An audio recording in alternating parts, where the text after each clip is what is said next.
제2장. 내 형제들아, 영광의 주 곧 우리 주 예수 그리스도에 대한 믿음을 너희가 가졌으니 사람을 차별하여 대하지 말라.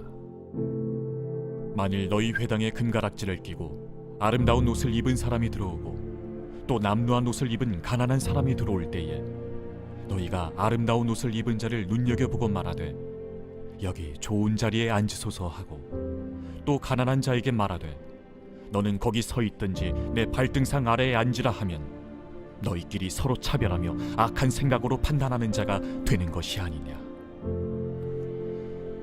내 사랑하는 형제들아, 들을지어다.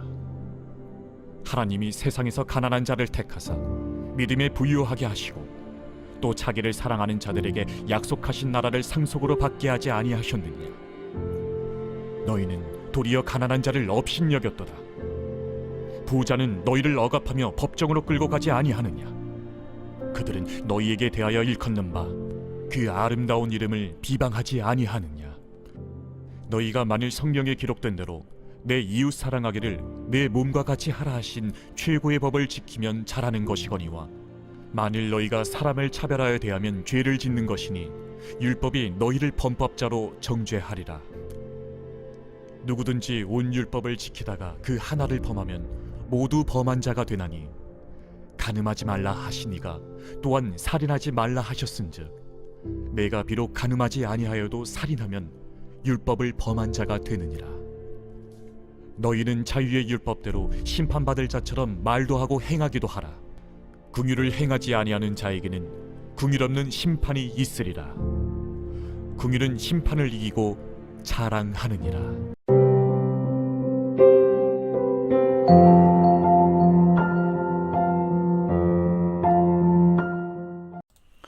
여러분 반갑습니다. 오늘도 큐티로야는 기막힌 하루입니다. 본 말씀 야고보서 2장 1절부터 13절의 말씀입니다.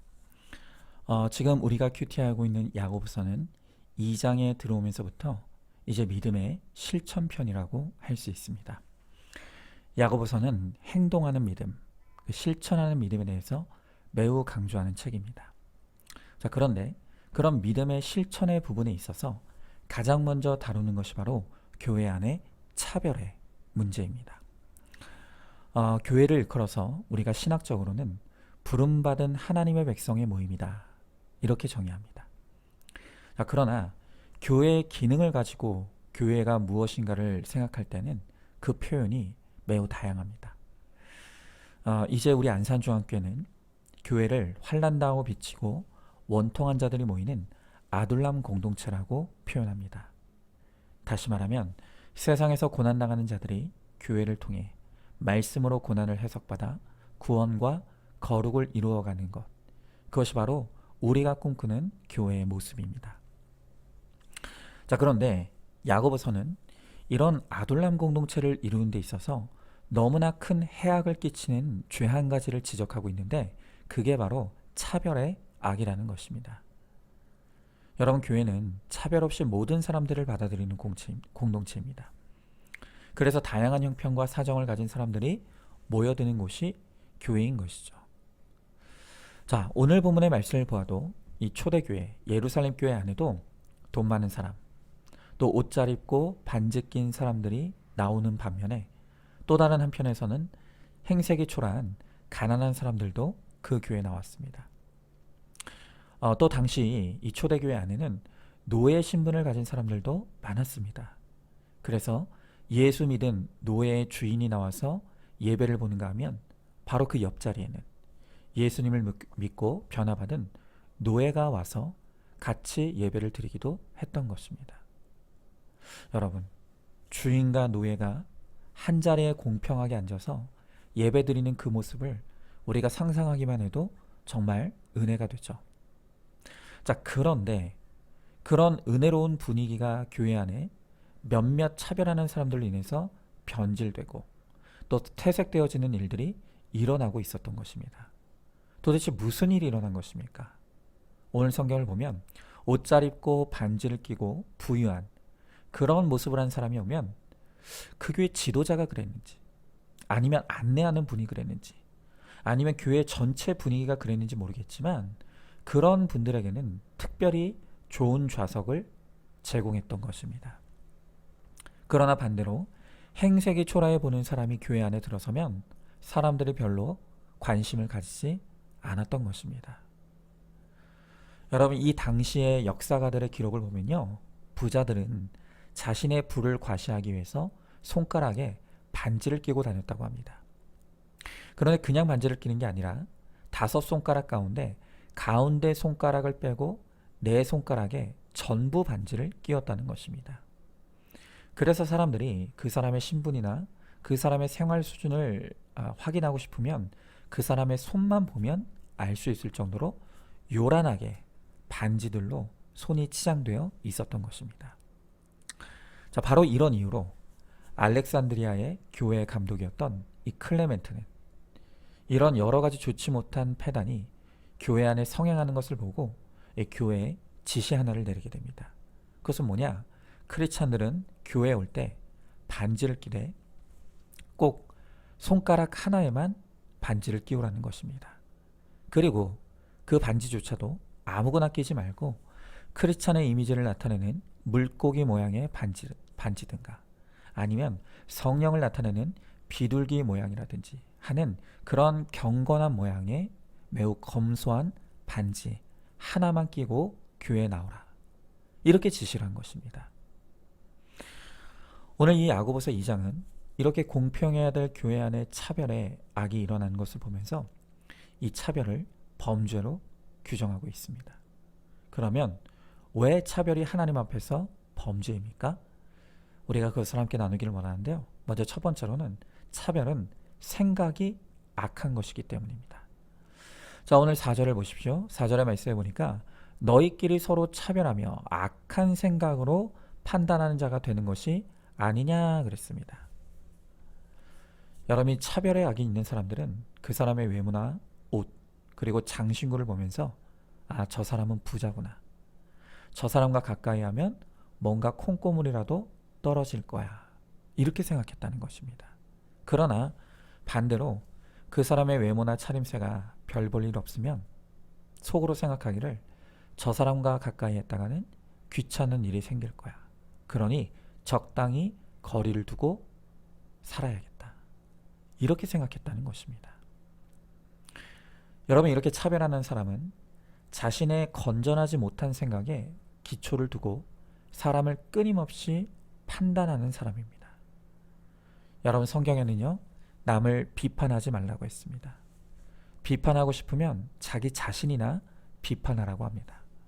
그런데 사람의 외모를 가지고 차림새를 가지고 그 사람을 판단하고 비판하는 것은 바로 말씀을 어기는 범죄 행위라는 것입니다. 자, 두 번째로 차별은 하나님이 사랑하시는 자를 무시하는 행위라는 것입니다. 자, 오늘 본문에 이어지는 5절 6절에 보니까 내 사랑하는 형제들아 들을지어다. 하나님이 세상에서 가난한 자를 택하사 믿음에 부요하게 하시고 또 자기를 사랑하는 자들에게 약속하신 나라를 상속으로 받게 하지 아니하셨느냐. 너희는 도리어 가난한 자를 업신 여겼도다. 부자는 너희를 억압하며 법정으로 끌고 가지 아니하느냐 그랬습니다. 여러분, 우리 하나님께서는 모든 사람을 공평하고 또 골고루 사랑하십니다. 오히려 예수님은 가난한 자가 복이 있다고 말씀하셨죠. 가난한 자라야 곤고함을 알고 곤고해야 겸손해지며 겸손한 자가 주님을 찾기 때문입니다. 자, 그런데 우리는 자기 욕망의 가치관에 매여서 돈을 많이 번 사람일수록 하나님이 축복한 사람이라고 착각을 합니다.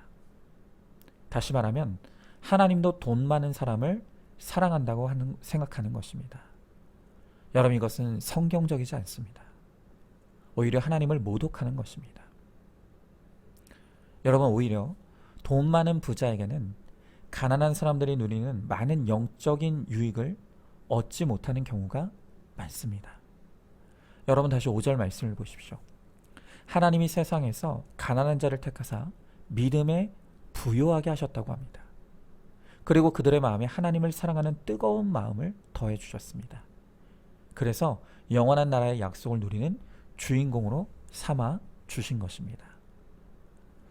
여러분, 우리 가난한 사람들은 세상적으로 볼 때는 좋은 옷 입지 못하고 좋은 집에 살지 못하며 사람 대우를 받지 못할 때도 있지만 대신에 보이지 않는 내면의 축복이 가득히 넘치도록 하나님께서 부어주시는 경우가 많다는 것입니다. 여러분, 이것이 바로 하나님의 공평의 원리입니다. 그러나 반대로 세상의 것을 많이 소유한 사람이 영적으로는 가난한 것이 일반적인 현상입니다. 여러분, 누가복음에 보면 부자와 거지 나사로의 이야기가 나옵니다. 부자는 죽어 지옥에 갔습니다. 거지 나사로는 죽어서 천국에 아브라함의 품에 안겨 안식을 누리게 되었습니다.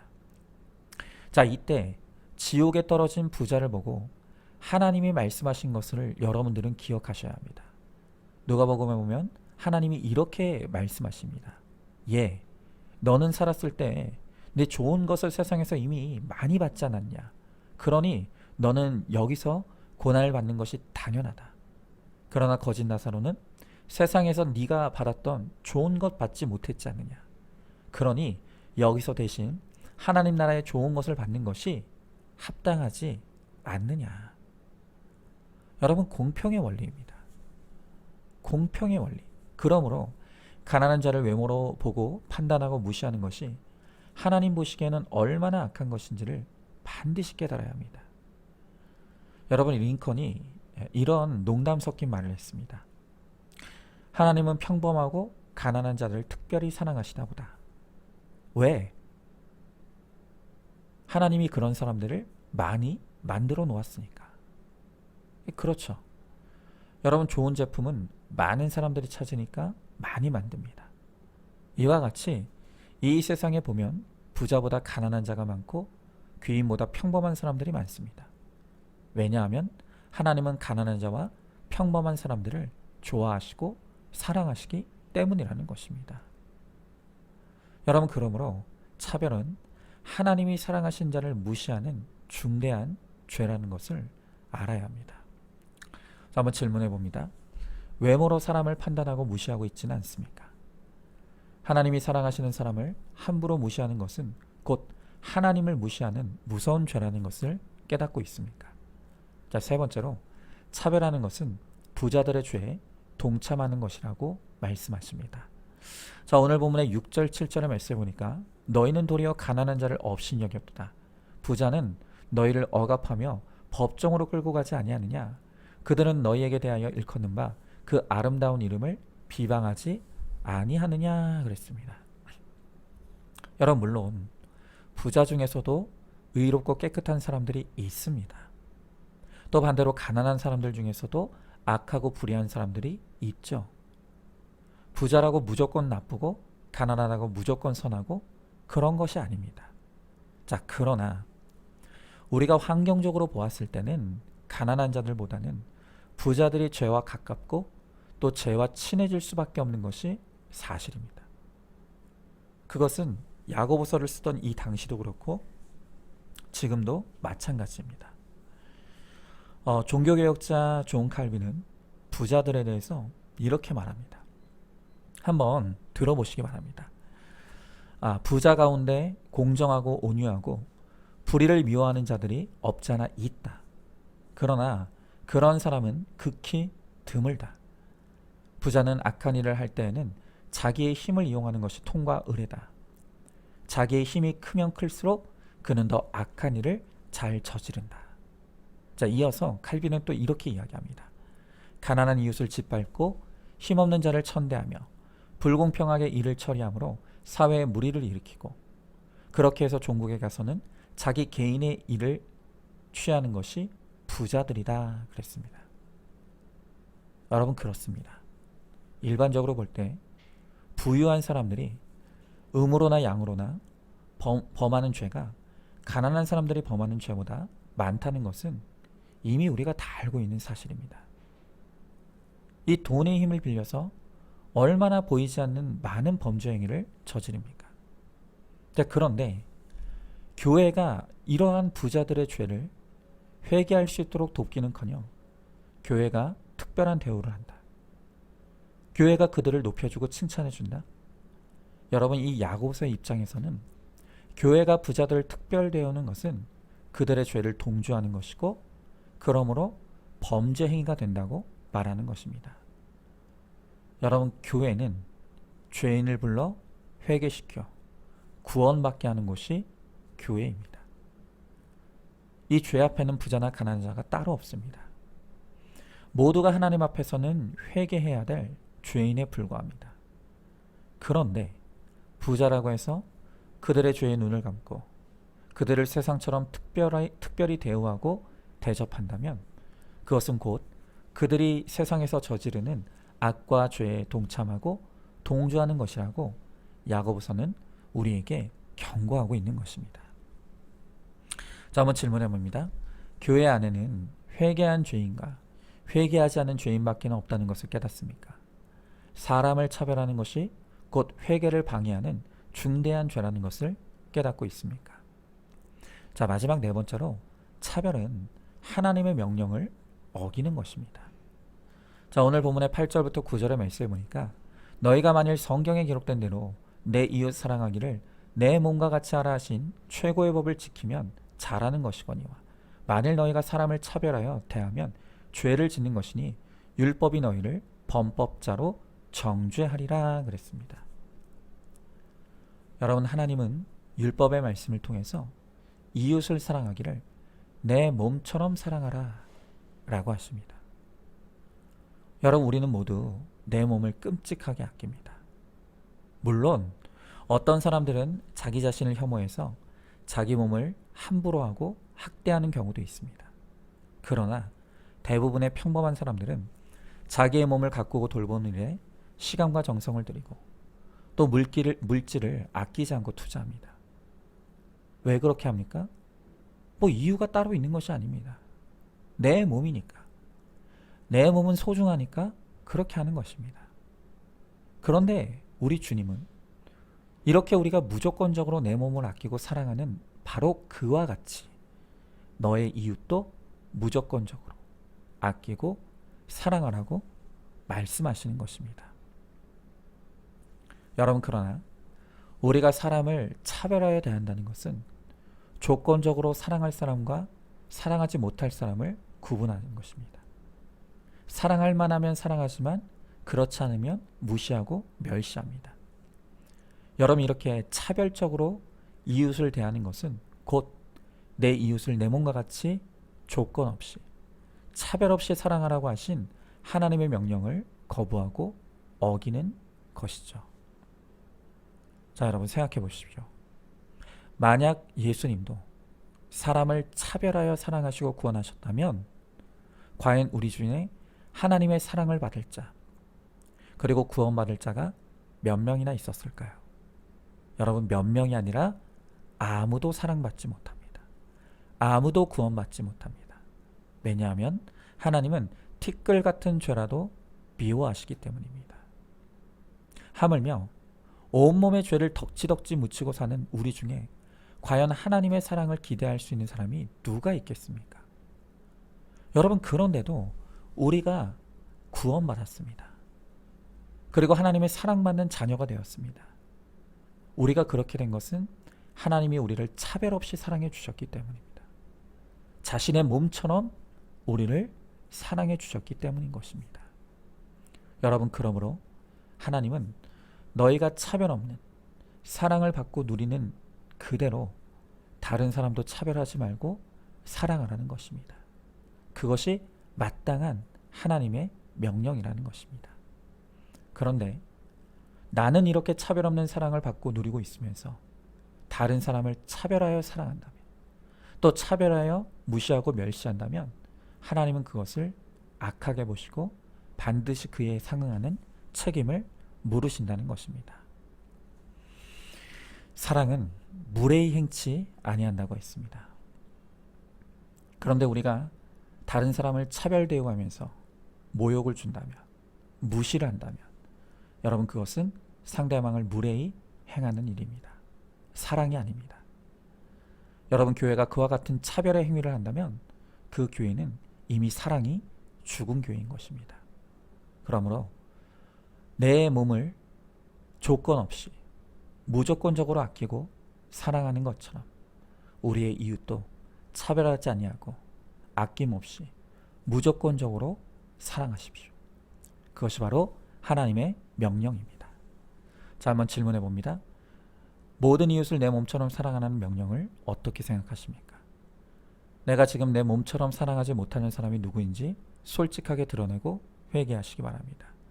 지금 내가 미워하는 그 사람을 위해 기도하시기 바랍니다. 자, 오늘도 12월 23일 보석 상자입니다. 예수님을 만나야만 자신의 필요로만 향하는 이기적인 집착에서 자유로워질 수 있습니다. 우리 함께 기도하겠습니다. 하나님, 오늘 주님께서 너희끼리 서로 차별하며 악한 생각으로 판단함으로 하나님께 범죄한다고 말씀하십니다. 주님이 우리를 차별 없이 사랑해 주셨기에 우리가 구원받았습니다. 우리가 하나님의 자녀가 되었습니다.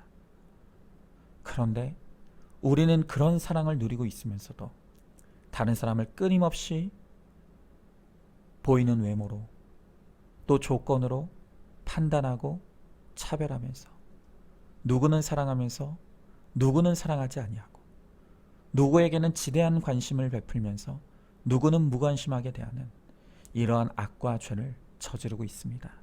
주님,